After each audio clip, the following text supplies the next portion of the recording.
The way the system works right now, it costs more than if we had Medicare for all. Why is that? Because we have an unnecessary for-profit middleman that essentially acts like a mafia.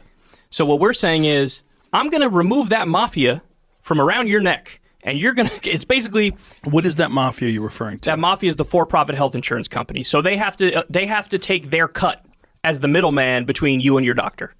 Okay? If we just remove that, have the government at no profit margin be the single insurer, that's what a single payer means, they're the single insurer, then we actually end up saving $5 trillion over the course of 10 years. And that's not Kyle Kulinski talking. That's a detailed study from the University of Massachusetts Amherst. Now, talking. That's a liberal fucking place. Kyle Kulinski just destroyed Joe Rogan in a heated debate about Medicare for all. Joe brought the usual who's gonna pay for it talk, but Kyle came with facts, logic, and zero fluff. He proved America spends more and gets less. Let's get into how Kyle shut Joe Rogan down in this explosive Medicare debate. So what do you do when you have all these insurance companies? Like, what happens to those insurance companies? What happens to all those jobs? What happens to all that money? The insurance companies go away. Go away. I mean, they go away. Businesses go under. So you kill those businesses. If I say you're not allowed to cut your lawn, okay, unless, let's say the guy wants to charge you $100. Right. I say, no, Joe, I'm going to be the one who pays the person who cuts your lawn. You have to give me $200. Okay. So if somebody came along and said, no, whoa. Hey, middleman guy, we're going to get rid of you. And Joe, you want to cut your lawn? Give that guy $100 and you're all set. Wouldn't you say, well, that makes sense. The middleman guy, he can piss off. Because that's the way I look at it. The reality is when people argue for choice in health insurance, look at it like this. Would you say, hey, man, don't take away my choice when it comes to picking my firefighter? People are like, what do you mean? No, the way it works is there's a fire and you get help. End of discussion. They will come. You don't say, whoa, I want to pick my fire department.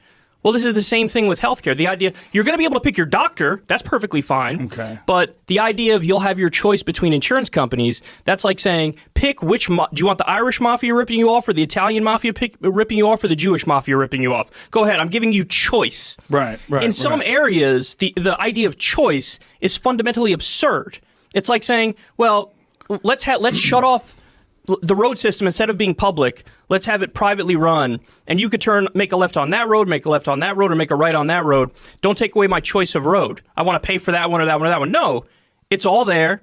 It's all free at the point of service, and this is the whole idea of having a public utility. There's the whole idea of having something that's off the table in a civilized society. Right. And again, what the studies show is it actually saves money. So the real question people should be asking is, how can we afford to keep having the system that we have right now? Because we pay more than the rest of the developed world, and we have 30 to 45,000 Americans that die every year because they don't have access to basic health care, and we have 500,000 people who go bankrupt as a result of medical bills.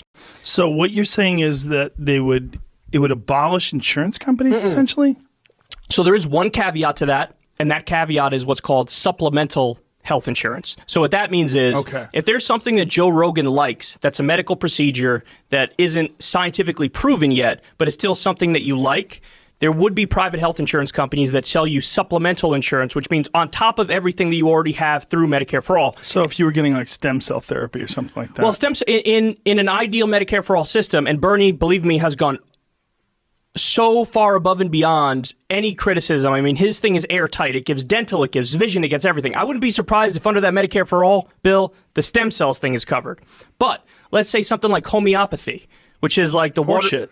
Horseshit, total horseshit. You want to cover that by insurance? No, Medicare for all would not cover that because it's so speculative. So and it's private horseshit insurance? Private horseshit insurance, or plastic surgery, things of that nature. But that's an important point because real? They have private surgery or private insurance for plastic surgery? No. I'm saying it would be theoretically legal for it under a Medicare for all system because it's supplemental. But how could you have insurance for plastic surgery? Like, I decided my ears are too big. So maybe the market wouldn't be there, but it would be legally possible is the point. So it doesn't fully ban private insurance, but it does bans what's called duplicative care. So you can't say, hey, I'm an insurance company, I'm going to come in and offer you something that's already covered in full by the single payer system. And the reason why that's there is we don't want you getting ripped off by some charlatan. I That's see why. what you're saying, but it would essentially gut the health insurance industry. It would make it so that you no longer have health insurance company CEOs making tens of millions of dollars off the backs of people while people die because they can't get health insurance. Yes, it would. And that's a good thing. That's a positive thing. When Joe questioned the role of insurance companies, Kyle didn't hold back. He explained that Medicare for all would fundamentally reduce the influence of private insurance. And that's exactly the point. Why maintain a system where executives profit immensely while everyday people struggle to afford essential medications like insulin? This isn't radical. It's just sensible policy. And it's not an untested idea. Countries like Canada, the UK, and France already have versions of universal healthcare. They spend less, achieve better outcomes, and no one faces bankruptcy over a medical emergency. Kyle emphasized that healthcare should prioritize saving lives, not generating profits. The government should ensure everyone has access to essential care, while the private sector can provide optional extras. It's a good thing for us, but as a sale, like to sell that. Well, the thing is, we have this issue where we have like a status quo bias, where people think like, well, because it works how it works right now, therefore the idea of addressing it and changing it seems like so overwhelming that we just kind of default to how we have it now. But the problem is, we know as a matter of fact that the way we do it now is the most batshit crazy way you could possibly do it, because they research this stuff all the time. They study this stuff all the time. And every single time they look at it, the U.S. comes dead last in the developed world when it comes to healthcare. So there was a recent study from the Commonwealth Fund. They found that they studied 11 different countries. The U.S. is 11th out of 11 when it comes to healthcare. So every other country that does the single payer system, which we were talking about, and there's different versions of it. There's multi-payer, there's single payer, there's private funding there's public funding of private insurance, public funding of public insurance. But bottom line is, any other way you do it is better than the way we do it right now. Okay? And just to be clear, because some people say, well, what about Obamacare? What was Obamacare? Obamacare was originally a Heritage Foundation plan, which is a right-wing think tank. So that was basically Mitt Romney's healthcare bill, Newt Gingrich's healthcare bill. And the whole idea was we're going to force people to buy private insurance. Right.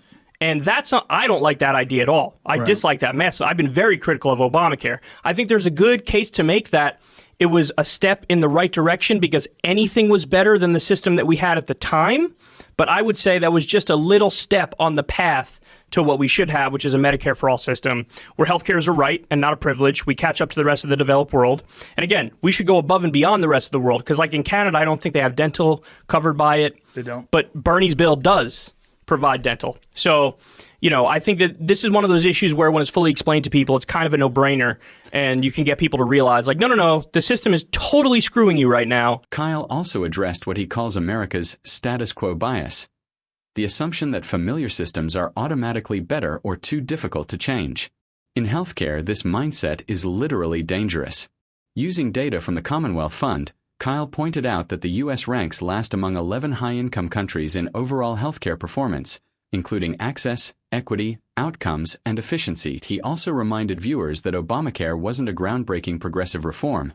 It was based on a conservative Heritage Foundation plan, the GOP's alternative to single-payer. While it expanded coverage for some, it maintained the for-profit insurance model. That's why Kyle's vision, following Bernie Sanders' Medicare for all framework, is so compelling. It provides comprehensive coverage, including dental, vision, and hearing, with no premiums, deductibles, or copays. It's more humane, more efficient, and ultimately cheaper by eliminating insurance middlemen. This approach isn't extreme. It's practical, effective, and focused on keeping people healthy.